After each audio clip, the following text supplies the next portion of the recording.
We are live. Welcome, Pete. Nice to Hey, see you. yeah, always good to catch up. Yeah, same here. Sorry, it's going to be loud over here. This is a bad thunderstorm in Singapore. You're joining from Amsterdam. Yes, no thunderstorm here, but a lot of rain. This is like, Awesome. Great. So, look, this is the first time I'm doing it. So, of course, I'll introduce myself to the people joining in. A bunch of them are people from Locofy, where I work, and I'm the CEO and co-founder at Locofy. And as you know, obviously, like this is a topic very dear to me. We've built many technologies in the past. We'll continue doing so, and never a straight line. Building anything great. And this is something I've talked to my team, especially in the days of despair. And it got to a point where I just felt it would be better if they hear from others who've been through it as well. And initially, this was just going to be an all hands in sort of invitation to our network. And we just realized that we have so many people in our community who can benefit from this as well. So here we are. Yeah, would love to for you to introduce yourself, and we take it from there.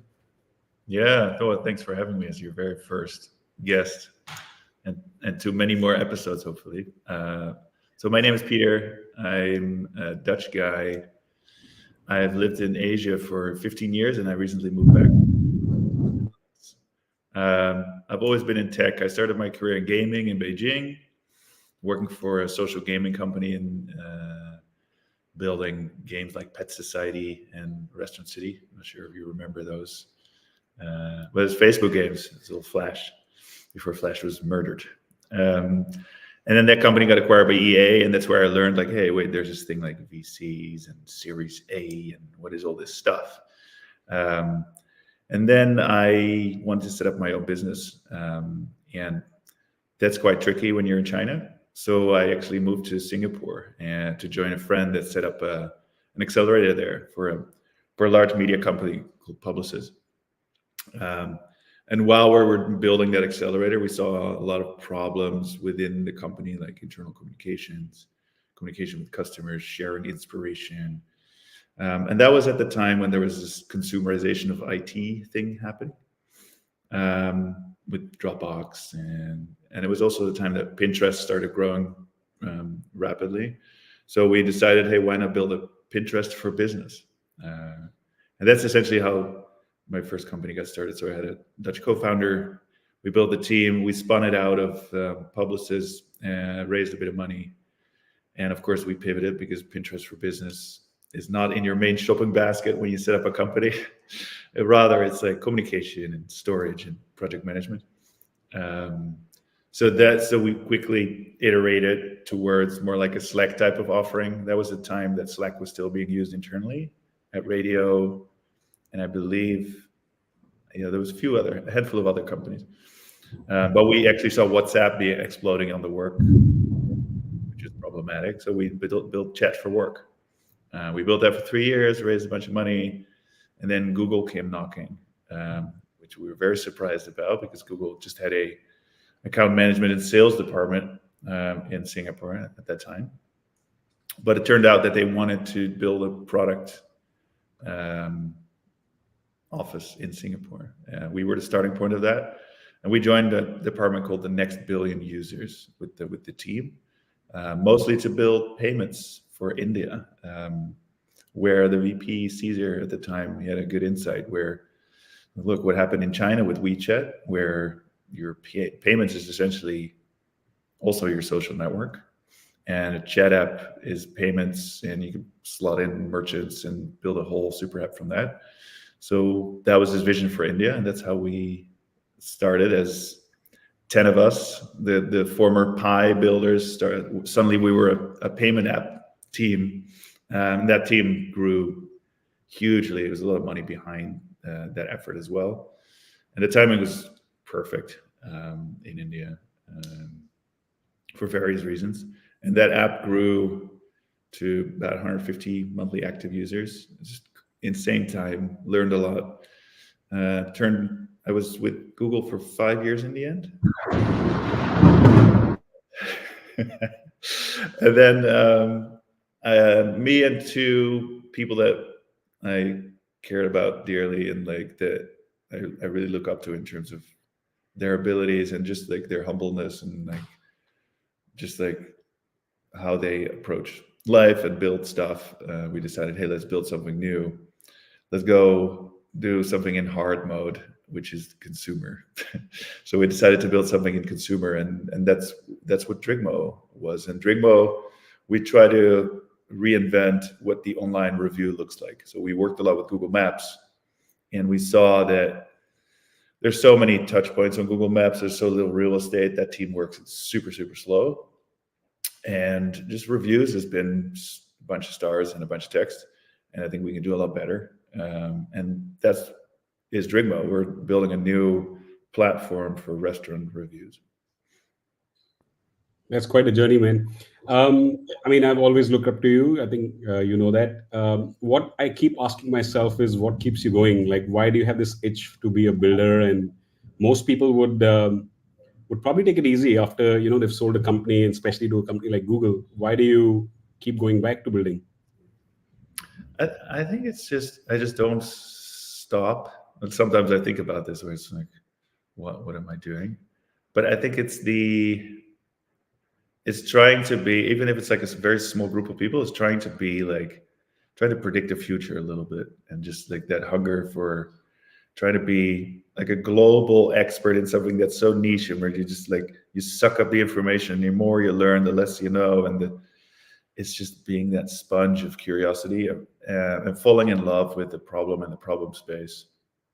And to be honest, at Google, that's a bit harder because you're sort of, okay, now you're going to do payments. It's less intrinsic. So when you do a business and you start reading up on something, and I was worried after leaving Google, like, can I still fall in love with the problem space? Where for Pi, we were in this chat app, SaaS, software as a service, consumerization of IT, and it's just, I soaked up all the information. I was writing about it on TechCrunch, and I was like, I was just obsessed with it. I wake up, think about it. But after Google, I was like, can I still do that? Because that really energizes me, and I love that. But luckily, after like picking myself up and reading and starting to studying the space, talk to people, I think that it just never ends, right? The hunger and like it's just the more you learn about something, it's like, oh, how does it? And then the next week it can completely flip, and you have a new insight that you talk to a user, and I think that keeps me going. It's just a never-ending study of the subject and the problem. That's great, man. Like, it's always great to hear it from people who, a lot of people are trying to make it. You've obviously done really great in the last decade plus. Yeah, sorry, this is just my background music for today. But I think that's a good set of segue into the real reason we are here, right? There's a lot of chat out there around how to build startups, and I think today entrepreneurs are a lot more prepared. But the one thing that hasn't gone away is really this chart that I look at. This has been one of my guiding forces for a long time. I presented this at the first AMP conference in 2016 when we'd built something great, and I flashed this slide out, and it just, people started taking photographs, and I immediately knew that people resonated with it. It went viral. It was great to know that in those times when we went through it, other builders are going through it too. And it's almost now become like a Bible for us. So just wanted to talk to you about, like, with the journey that you've had, the successes and I'm sure failures. Have you, gone through a similar journey of these 12 stages, especially that, the dark swamp of despair at the bottom? And if you could share with our listeners, certain stories that they can relate to. For sure. Like this resonates. I first saw this at, I think it was product management conference in Singapore. And somebody said, I think it was a PM at Spotify, and he was like, this, like, everybody's always joking, like, what is product? Nobody knows, haha. And then everybody's like, all the product managers in the room are like laughing awkwardly, like, yeah, we don't know. Everybody has the wrong and a different definition. But I think for me, this is the one. When people ask me, it's like, this is the one, right? Like, this is like high level, this is what product is about. And then you have all these like project management and user studies and UX and like design and whatever, and analytics and whatever. But that's all like the practical part. But this is like this journey, and managing this journey and being aware of this journey is like, that's what product management is, especially if you've I guess you can experience it with shipping features as well. But if you build something from scratch, it's just like 100%, right? And I think it starts with like, this is the best idea ever. It's like when you sort of come up with the idea, you tell your friends, people are like, oh, that's interesting. But then the worst thing is then you start making a slide deck, right? Because you need to raise money, or you need to like, maybe like, I think it's actually better to write a one pager, which is much harder. But I think like I'm a sucker for a slide deck, unfortunately. But that slide deck, it's like essentially like every slide, you collect data that convinces yourself even more that it's amazing, right? That's what a slide deck is. It's like convincing yourself, and in the process, you'll completely be like, building a slide deck is drinking the Kool-Aid of your own idea, and you think it'll be amazing, right? It's like, oh my god, and then you fall in love with your slide deck, you fall in love with the product, and you're like, this is a done deal, right? It's like press the We've all, button of reality and go. we've all been there for sure. Uh, um, yeah, and I'm sure you had the same with Locofy. Like you come up with it and you talk to people, and it's like, oh my god. And then I think what also happens because you built that slide deck, or you start building your confidence. I think it's an entrepreneur thing. It's a good thing as well. You build up your confidence, and like, you put on this lens of this is the best. Like with that idea, you start looking at the world with that lens, and everything is like, oh my god, all the stars are aligning. Did you see this news? The timing is perfect. Well, this super smart guy said this, and it's actually related to us. Maybe it's not, but that's just how you. And it's, well, maybe I'm talking from my own perspective, but it's a huge confidence builder, and like, oh my god, because you need to charge, right? Charge yourself to energize people around you, and that's product management as well. It's like, okay, like I need to like energize people around me, and it's not that it's fake or artificial positivity. It's real, right? And you need to be like just overly optimistic, like just maybe a little bit too optimistic. But that's the phase. You charge yourself up so you can energize others, and you can convince others, and maybe even investors, and right. So that's how I look at that first phase. I'm not sure if that is like you had a similar experience or what. Had a similar experience. I think the second inning is a bit different from the first one. I think the first time I tried maybe 12 years ago, I think it was also very different landscape. But yeah, it was very much me convincing myself, and friends around me also kind of adding to that. They were being supportive, but to me, it was just adding to my confidence. I think Yeah. that this time when we did with Locofy 3 years back, it was a bit different. We knew the problem was much larger, and we initially wanted to take it slow, but I think we just did all the right things. I would say, like, we put out a teaser website, it went viral, started getting a lot of like waitlist. Almost anyone we pitched to as a customer invested in us. Hmm. And we didn't do the slide deck. We just did a one pager. So this time I would say we did it a little bit better, but I have failed 2 or 3 times in the past, and I can totally relate to what you've said. Yeah.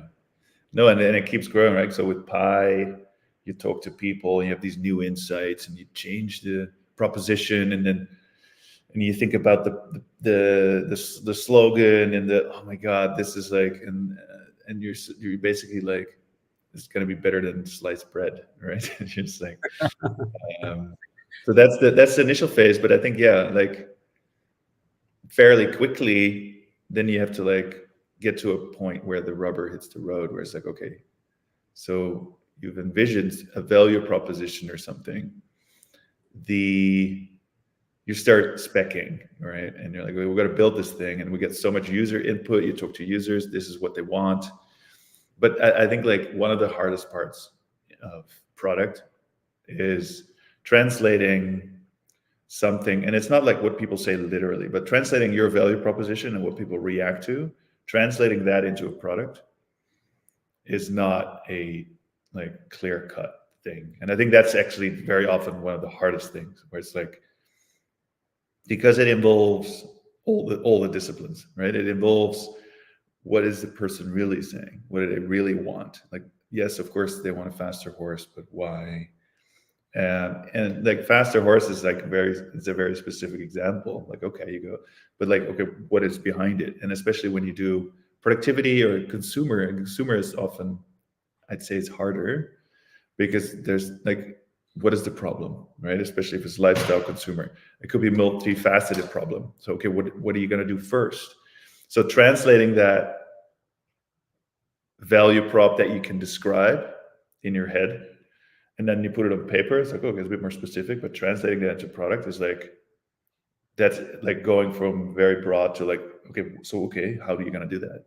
Right. And then there's all these things of, okay, how do you explain it to the user? How do you introduce it to the user? What is the marketing messaging? What is the onboarding? How do you going to, what button do you want them to click and why? And what's the first core thing?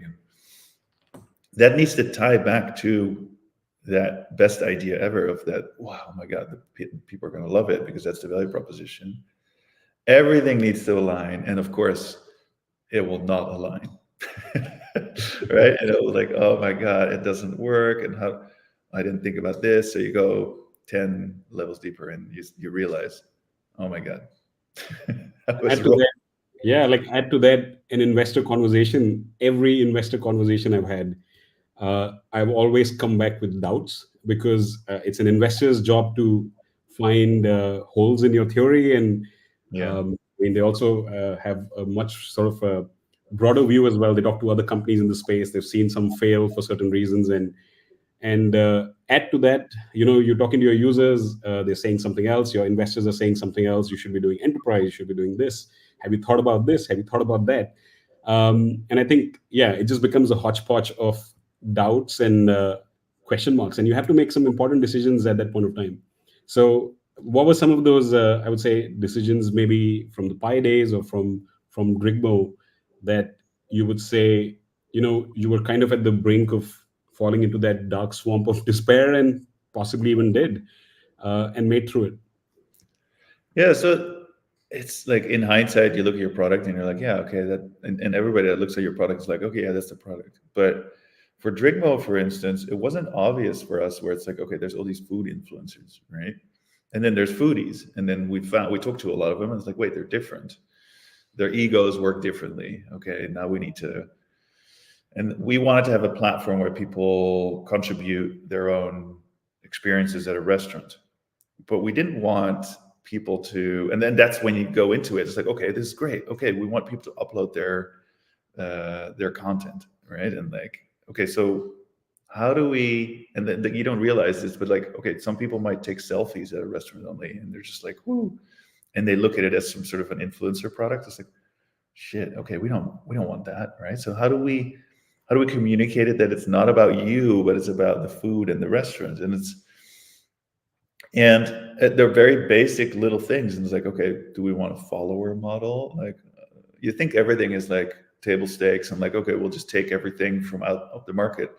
But there's always a reason why they did something and why you shouldn't do something or you should. So that's when they're like suddenly like, oh my God, we need to test all these things, right? And yeah, like I think for Drigmo, it was, we started like with like, oh, let's just do build a prototype with, which is much closer to TikTok, right? And just like scroll and like, and then people are like, oh yeah, this is entertainment. It's like, no, it's not entertainment. It's like, oh my God, okay, right? So you can't just take conventions because you do something else. Otherwise, you would just build straight up copy, right? But you have to learn these obvious things. So it's like, okay, no, it's not entertainment, because now we're competing with TikTok, which is like literally billions of people creating amazing videos. That's not, no, it's more like a utility. Okay, shit, okay, now we need to communicate it more like a utility. And then people would still be like, oh, these videos look so nice, and I'm not gonna do it, right? So when you talk to users, and then we go even deeper into like the user generated content of like, wait, people are intimidated by this beautiful content. That's a problem, right? They should not be intimidated. So then we removed followers, where it's like, okay, you're not optimizing for an audience. Okay, people then suddenly there was like this, okay, I'm not going to put myself in it, right? It's not about me. Okay, that's a different group of people. But that journey takes a long time. And I think we realized that, I think that's where we realized for Drigmo as well, it's like, it's such a multifaceted problem. It's like, there's discovery, right? Which happens in a ton of different places. People love discovery and then discovering on Netflix and TikTok and everywhere. Okay, that's not what we're doing, all right? And it's like entertain. People love looking at food, which was also in our pitch, and all the investors were like, "Yeah, that's great. Like, I believe in that." But okay, we're not entertainment. Okay, shit. Okay, what are we? Like, you're constantly soul searching. It's like, and I think the benefit for us was, it's just three of us, and we worked together for over 10 years.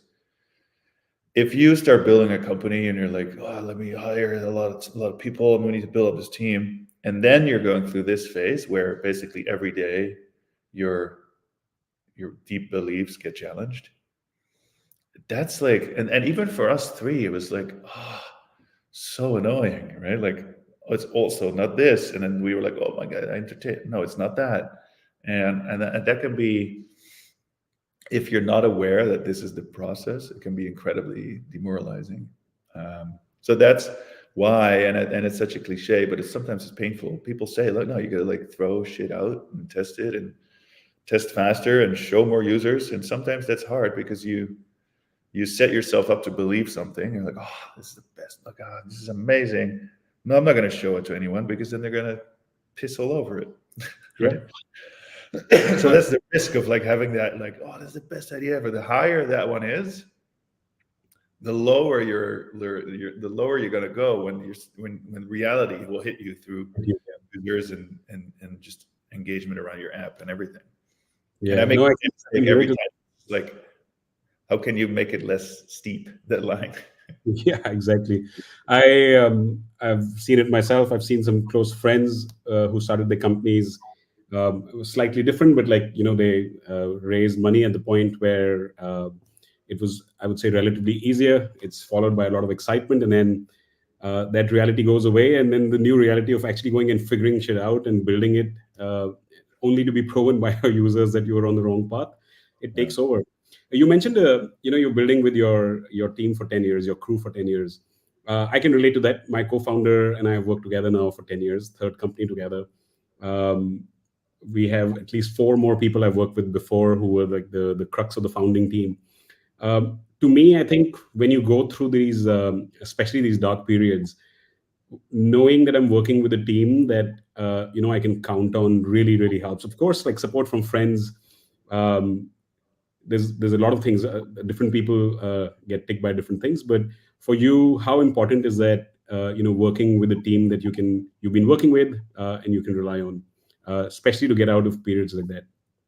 Yeah, I think it's critical, right? Because it's not only that you know them, and you'll still discover like differences, right? Because when things get really heated and you're like, oh my god, are we on the right track, right? It's like, oh, you discover your own flaws, and they will quickly point out your flaws, and um, everybody will go into their safe mode, right? And when you have a little bit of understanding of people's safe mode and their background and how they handle themselves, I think that's really helpful. But then there's still going to be like, you're going to go deeper, right?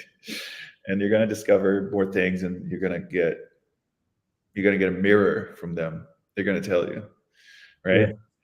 And but you find a way. You find a way because you work together for so long. You'll keep going and you go through it.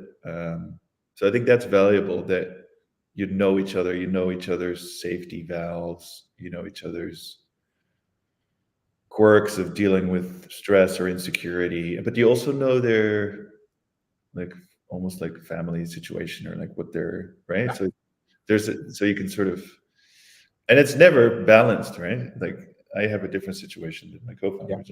Never like, so the incentives are different, the why is different. So when everything is like, when you're in that valley, it compresses, and then the why comes out. Why do you do it? And the why, there's no fairness in the why people do it. So, but then you just need to be aware, and sometimes you need to express that. And we've had some dark days where it's like, oh, right, it's not working. It's like, and you have to get those things out, and it's not nice and it's stressful. But I think figuring out the deeper why is important. And when you work together with people, because you know their background, and it's never perfect, but I think that does help a bit. Oh, for sure. I can totally relate to that. Like, I would not have done this company without Suhaib. Worked with him for the longest time, and when we started the company, we knew each other's bank account numbers. We knew how much runway we have. We knew what would be the total, like, real melting point where we just say, "Sorry, I can't do this." Yeah, And we discuss every scenario. What if we don't have the money? What if your money runs out? Will you move back to Pakistan? Should I move back to India?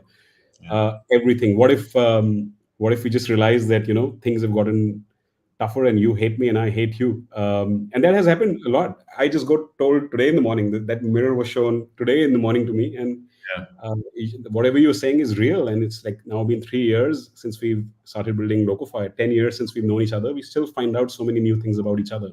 But yeah. that's also where I think I've personally seen that the likes of Antler, Entrepreneur First, I think they're doing a wonderful job. But I wonder how you just meet a founder over like 2 months, 3 months. Such a leap of faith is like it's incredible. Like I don't know how they maybe you fill in a survey and they match people, but Yeah.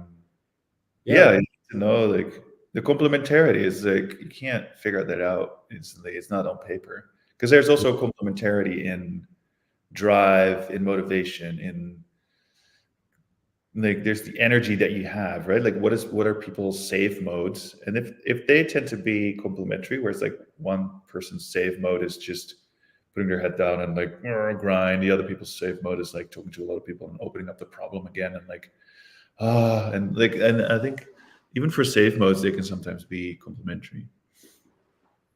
No, absolutely, 100%. So maybe for founders, I would say all founders are by and large similar.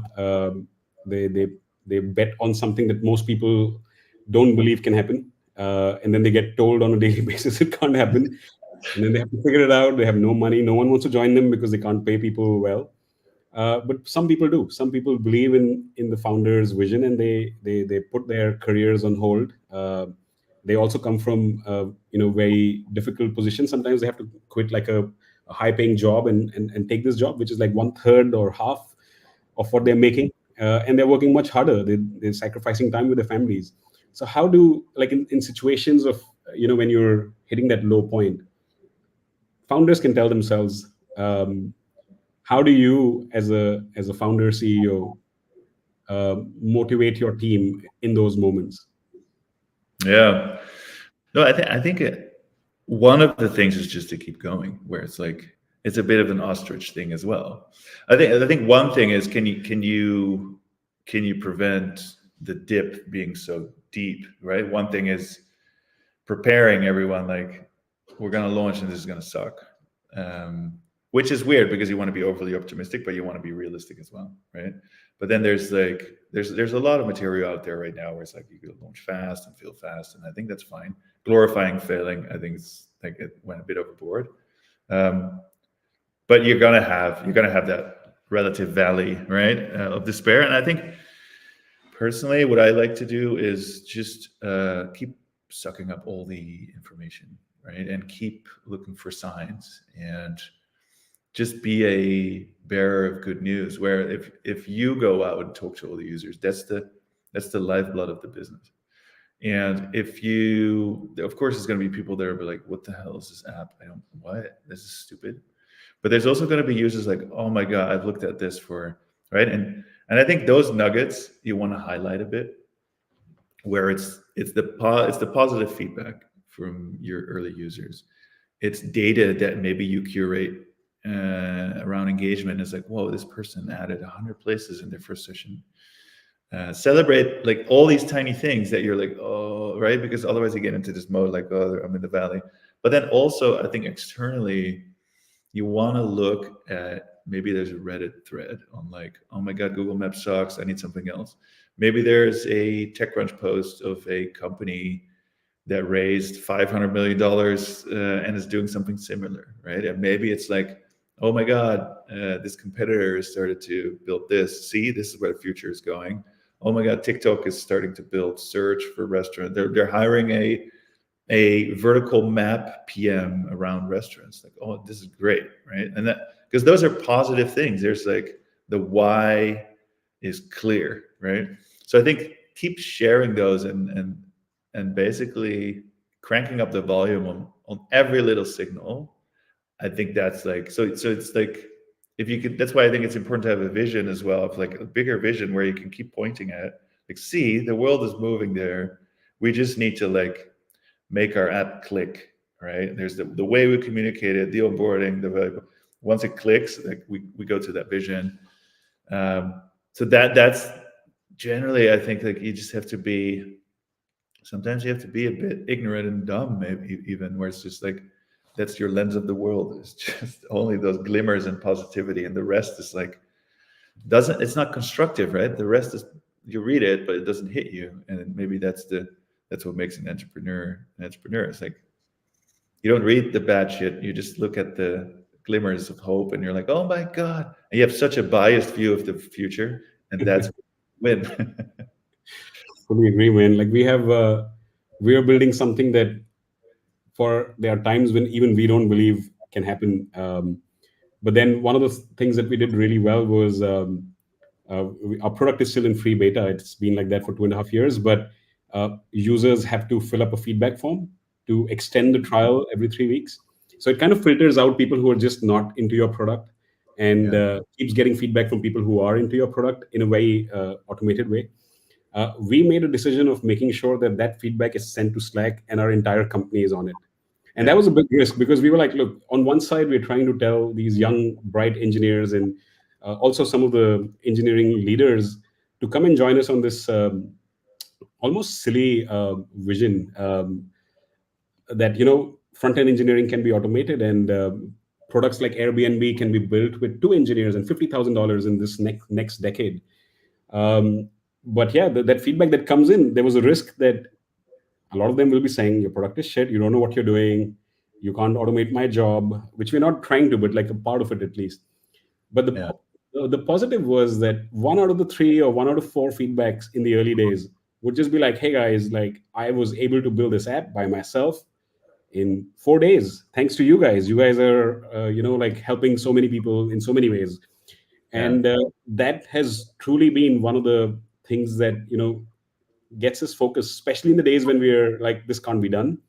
yeah, uh, we just get that feedback, or we have a terrible meeting where we like, we don't know what's the way forward, and then we start seeing these 2 or 3 feedbacks from excellent engineers throughout the world or designers throughout the world and saying, hey, I was able to build faster through you guys, like, so I fully agree that we look at what we want to look at, and asking the question of why truly matters. For us, it's telling every engineer, if we can build Locofy, any problem in the world could be solved with the code you've written. Basically, there will be a small piece of our code in everyone's code, and there's no bigger motivation for us than that. yeah. So how do you do that at Drigmo? And maybe, I guess, also a slight different question. Like, I think at Drigmo I can understand how you do it, and maybe at Pi as well. When you join Google, you join a sort of a big spaceship that has all the resources in the world, distribution, smart people working together.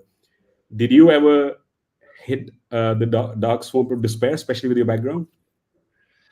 I think the graph looks a bit different. So for Drigmo, we have a similar approach as what you have, which is we have like a WhatsApp community hidden in the settings, which basically, like, people that are using the app and they're curious, they're like, hey, wait a minute, there's a community here, and they can just access it from there.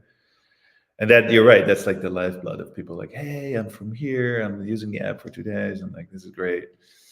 Those are the things where it's like, okay, the users have this, like, they come from TikTok or wherever they learn about us, and they're like, oh my god, this is what I've been looking for, this. Right, because you tend to, otherwise you bash yourself, like the app is never good enough. So we have a similar, like, the WhatsApp community is like, this is great, right? People are passionate, they have feature ideas. That's like the user will always come in with a fresh perspective and like, oh my god, this is great, when you bashed yourself for the past week.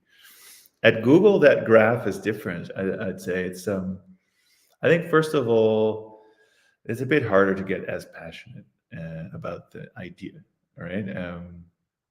that's just the nature of it. Like you don't have personal stakes, so like you don't have equity like you would have as a company. It doesn't like fully come from your team. But there is a graph that you could draw, but I guess it's slightly different. Where what happens at Google is launching something is incredibly hard. And I'm just like freestyling, looking at this lens and like thinking about Taze, or what later became GPay. Like launching something at Google is just so hard, right? Because you need to have something that scales immediately, but also internally there's all these checks and balances. And I think everybody wants to like, is everybody happy? Is everybody okay? And I think a payment app in India is just political by nature, right? So there's a huge political thing going on that a lot of people are not even exposed to. So there's things happening behind the scenes, and like then there's like practical launch event, like you launch big. Google never launches like small. So I think it's like you get excited, but then there's all these phases beforehand where like the launch is delayed. What's happening? Why are we not launching? And there's like political stuff happening, or you're not prepared. And then you launch, and of course it doesn't scale, as in everything breaks, right? Because it's a Google product in India, and it's like, wow, there's a new payment product in it. So that thing just exploded onto the scene, and marketing was like turned on straight away, and there was a launch event. So everything melted down. So that's like, you're sort of in a swamp of like, oh my God, this is amazing, and despair at the same time.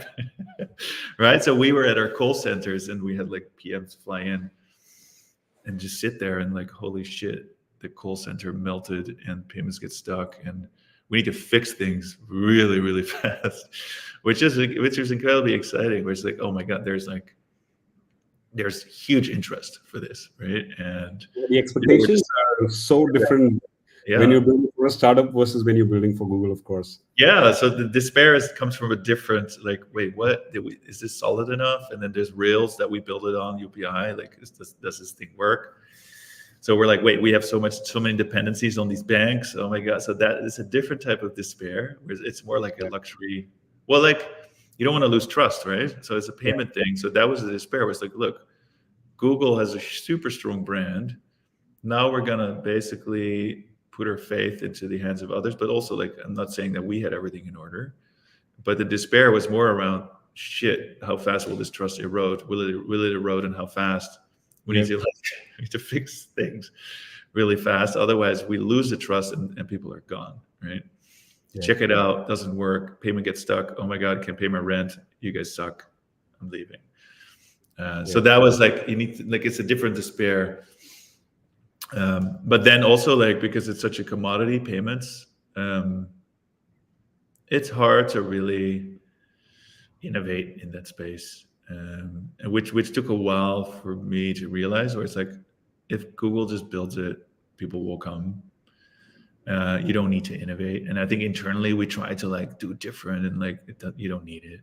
I think that was a realization. Like, you want to be googly and this is so cool and new, but you don't. For payments app, it's a commodity. Let just build it, launch it, make it solid, make the core work. That's all you need.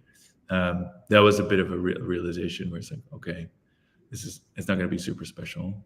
And then there was like, like things start to work when the budget picks up, and like you're cranking up like the amount of money that's behind it, and like especially in a market like India. There's not so much. There's no like emotional despair so much, right? It's just like the coin dozer will keep dozing. Yeah, it's so different. The last point of despair that I remember was we started in the middle of last year. We just done a fundraise, and I talked to my co-founder and said, "Hey, we're going to go bring down design to code from thousands of clicks to one click." And he's like, "It can't be done." And then convincing him and the rest of the team, and then realizing halfway that hire we made didn't work out, and we needed a head of AI. We have this chicken and egg problem, right? Like, you want to bring the best AI talent from around the world. They want to join you, but you can't afford them. And at the same time, in order to get them excited or to get to the next stage, you have to build without having a head of AI. Yeah. and it's like very quick decision. And like, we have a really good engineering team. We're engineers can easily get into machine learning engineering if they have the right attitude. And we are anyway solving a problem where a head of AI can't just come in and understand front end engineering. So it's more likely that one of the best front end engineers can do it. And Mm. just looking at who that person is and having a chat and saying, you know what, let's take the leap of faith, let's go and build it. So for us, the swamp of despair is obviously very different as compared to what you just said at Google. But Yeah. it's still like, I can only imagine I probably won't be able to do it in a bigger company. That's why I kind of jumped myself from the larger corporations to startups. I prefer the startup swamp of despair. Yeah, me too. It's like well, it's more real. Of course, you have the yeah. There's other despairs, but they're not like existential almost, right? Like when it's at your company, it's like, right? Like you got these investors looking over your shoulder. You got the team looking over your shoulder. You made a promise to your users, right? Where you have a wait list maybe, or like you described something on TikTok and people are like, oh my God, yes, I want that. Okay, you put it in their hands and they're like, what is like, okay, we need to drastically change what we're building. And I think we made the mistake multiple times of like building too much.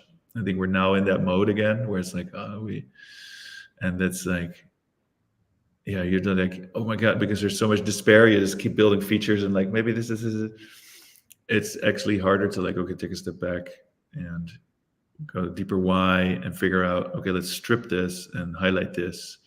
And this is what they really mean. That's when you're in despair, I think it's still good to take a breather and like, okay, what can we remove Yeah. versus, or what can we like strip and then change versus keep adding stuff? Because you're going to have a lot of exciting users and they're going to say faster horses. We want like all these things, but you need to make sure that you're still innovating and like that you're doing something new and different. And because people are going to say, right, like people have seen online reviews, they're always going to say, oh, I want to rate the vibe, I want to rate all these different things, I want to see the like they just like they look at it as, oh, you're going to build a Google Maps, right? But taking something like that that's so ingrained and innovating on like, okay, what is a review, right? What would it look like when you combine it with AI? What are the things that we can do with Gen AI?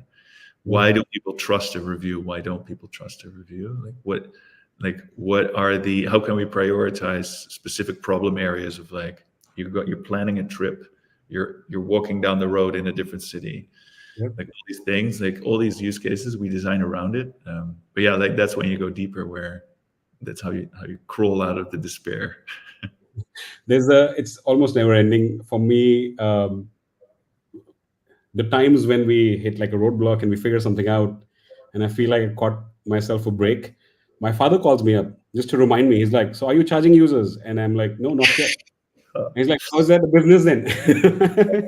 So it's just like the reminders are everywhere. I had to People try to be supportive. It comes from a good place, but comes yeah, from. I catch myself sometimes where, so the people closest to you, they sort of understand what's going on, but they don't really.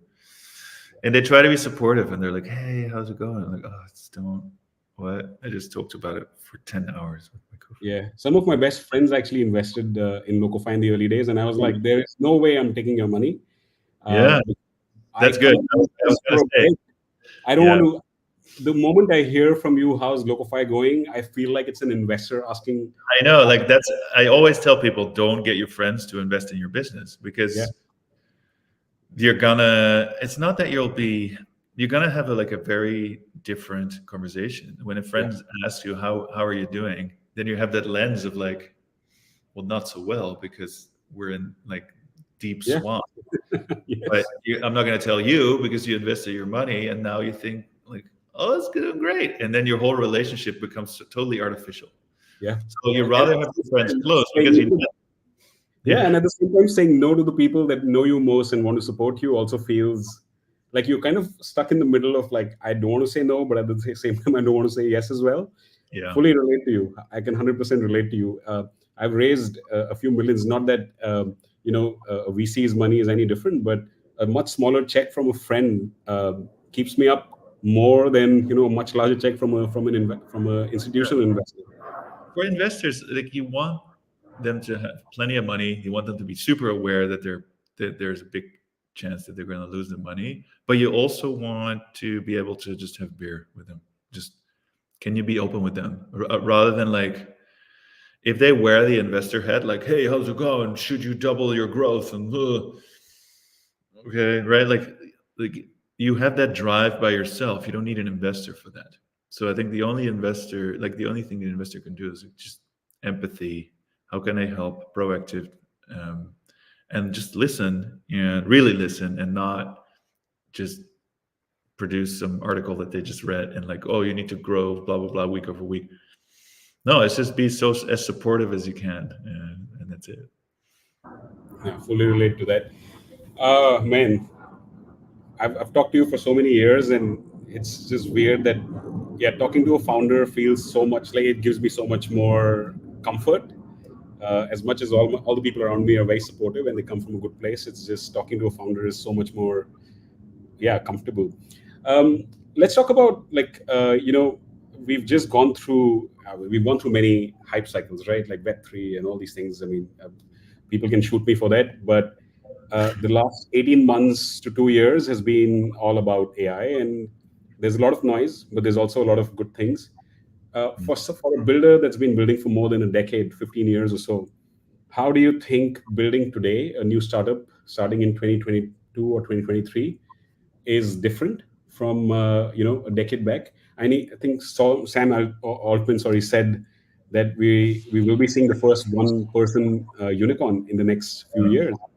For sure. And I think that's actually going to happen. So just wanted to talk about that.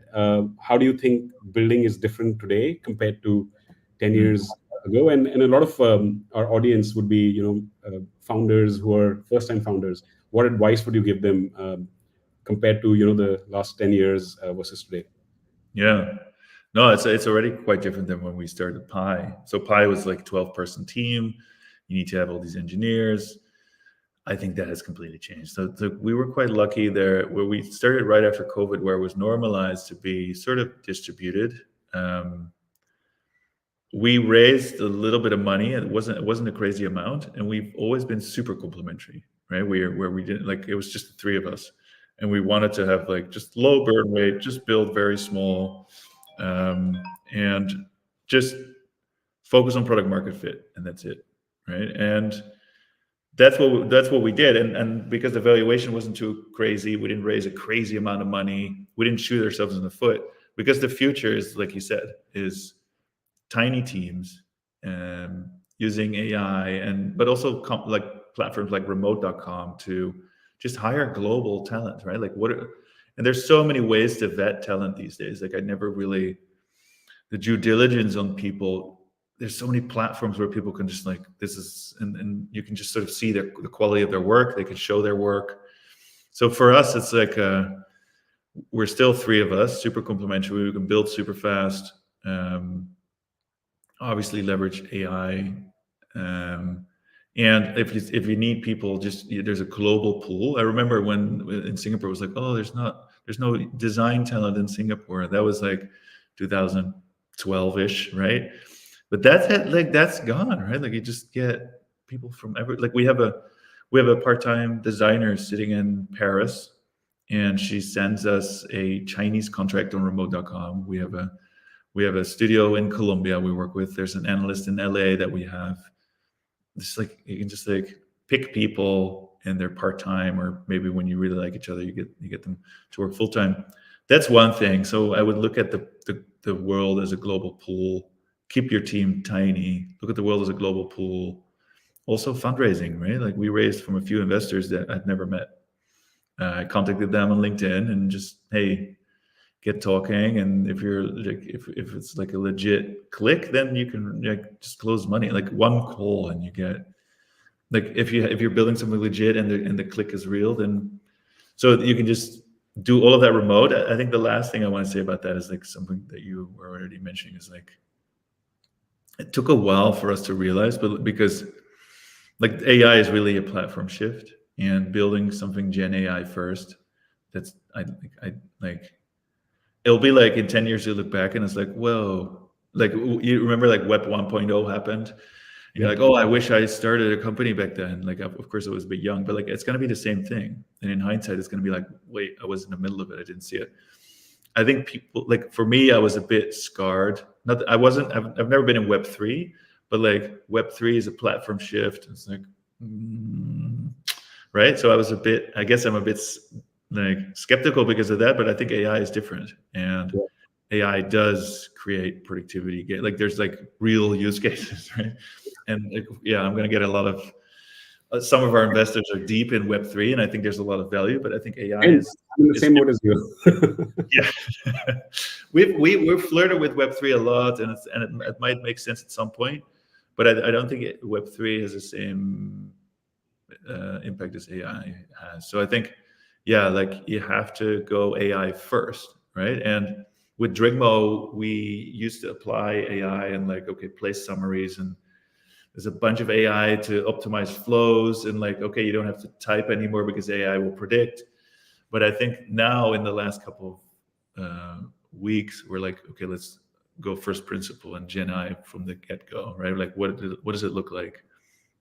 And that's very different than just applying AI here and there to optimize things.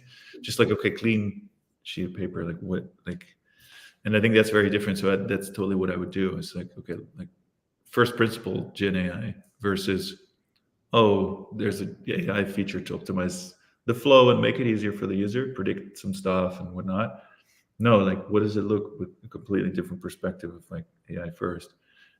So that's what I would try to do if I would just start something now, for sure. Yeah, I fully relate to that. We built a remote company from day one. We don't have an office. We have our head of design moved from Singapore to Philippines to now Canada. Head of developer relations is in Alaska. We have people in India, Pakistan, where my co-founder is from, Philippines, Vietnam, everywhere, spread across. Yeah. And I think we're just not limited by looking at Singapore or Southeast Asia as our uh, pool of talent. As much as we are passionate about building a company from here, I think you also relate to that. But we can hire from anywhere in the world. And I follow a lot of these SaaS companies now that are built with 3 or 4 people. Yeah. uh, Sometimes even bootstrap is one guy, and he has given the playbook of like, look, I built up my website on Webflow, just super simple. Or I did Yeah. an AI tool to kind of get my website out there, my copies out there, the email was automated through this tool, and doing 2 million ARR, single person or 2 people, like that's not bad by any means. And something like that 10 years ago would just not be possible. Yeah. And remember the point, on the point of funding, 10, 12 years ago, I would go to a club in Singapore, Pangea, because someone would tell me, hey, Eduardo Saverin's going to be there. Yeah. Uh, like that's the number of investors they were. Today, Yeah. similar to you, we have investors from all around the world who find out about you, like your passion, your background, and they just want to be part of it. So Yeah. I agree. There's never been a better time. Uh, Yeah, also, like, I saw a cheaper version of Typeform the other day, built by one there guy. you go. And There so you go. the fact that you realize, hey, I can build this by myself, then you just go after existing things and just go, oh, I'll just build it by myself. I'll go after this and charge half the price because my burn rate is literally 5% or Yeah, 1% of that entire company. yeah. Okay. Right. No, for Launch a sure. product account and you're done. So, we're living through a very interesting time. This AI wave is obviously real, quite exciting as well. But at the same time, companies are using the same sort of learnings from this movement and preparing, and there's a lot of layoffs happening as well. In my career, I haven't seen. I started working in 2010, roughly. This is the first time for most of my peers and all that we are seeing layoffs at this scale, and especially for people who are builders, right? Product managers, engineers, designers. Well, engineers not as much as the rest of them, and is like there's just no more jobs to be had. And I think the product managers require a lot of change in the way they think, the way they build. Teams will change as well, and I think product managers and builders need to be aware of that. But I also think this is one of the best times to start something as well. So, would you have any advice for the builders that I've known for 10 plus years who are now looking for jobs, have been impacted, and there are no more jobs to be had? Yeah. Yeah. I think there's like, pros and cons to that, right? But I think in general, as a product manager, most product managers probably have some sort of appetite to build stuff, right? So I think it can actually be a good thing. I think like sometimes because product managers come from these big companies, they're building on this big problem. What I see when I'm an occasional angel investor, and what I see is that like when you start building something for yourself, it's always like something very, very small. It's like that's so small, right? But I think it's good to know as a first time builder, where you're like, oh, I want to build the next. Oh, you need to have a big vision. But like if you build something very, very small, the vision might be bigger for like, okay, after 5 years, what happens after 3 years? But you just like focus on a tiny, tiny problem, right? And there's this company called Wrangle, and they focus on ticketing, right? Where it's like, okay, when a customer request comes in, they create a ticket, and that goes into Slack, and then you can manage the ticket into Slack, and that was it. And I was like, wait, this is just, and they're like quite senior, and like, what is it? So I think that'll be like something like as a comforting thought, like just start something super tiny, seemingly tiny, and then make it bigger, because otherwise you're gonna like, oh, I need to build this whole thing and like this suite of products. But why don't you just focus on? I was talking to someone else the other day, and like, why don't you just only focus on something that makes it easier to create a slide deck for your all hands every month or every week? That's it, right? As opposed to your operating system for a company that's like, oh my god, I need to build it. No, you're just like, how can you with one click export all your data into an all hands presentation with a funny meme in there? Right? Like, how can you make it? So I think that's always, people are sometimes embarrassed where they're like, oh, I want to build something, but I don't know, it needs to be interesting and big enough. Doesn't matter, like something tiny, right? If you have a beachfront, you can make it way bigger than, and then once you start working on it, you're like, wait a minute, this is my like entry point into something much, much bigger. Yeah, absolutely. In the interest of time, I do need to jump somewhere, but I have one last question for you. Man, I'm losing my hair building my company. I know a whole lot of founders who are doing the same. How do you maintain and keep that hairstyle that you've had for 15 years? I think it's genes. You got to ask my family. Can't help you with that, man. But I do. I was responsible for this. When I was in India, I was like, holy shit, you guys, beautiful hair. I was just walk around like, oh my god. I don't know what you're talking about, man. All right. Hey, Pete, I can talk to you for ages, man. Really super grateful to know you and to call you my friend, but also to have you take time out of your time, out of your life, and talk about things that most people, don't necessarily want to talk in public. So thank you so much again. And yeah, thanks for being our first guest, and hopefully this ages well. Thank you so much. Anytime. Thanks, man. Thank you, Thanks man. so much. Thank Cheers. you so much, man. Okay, bye-bye. Bye. Nice.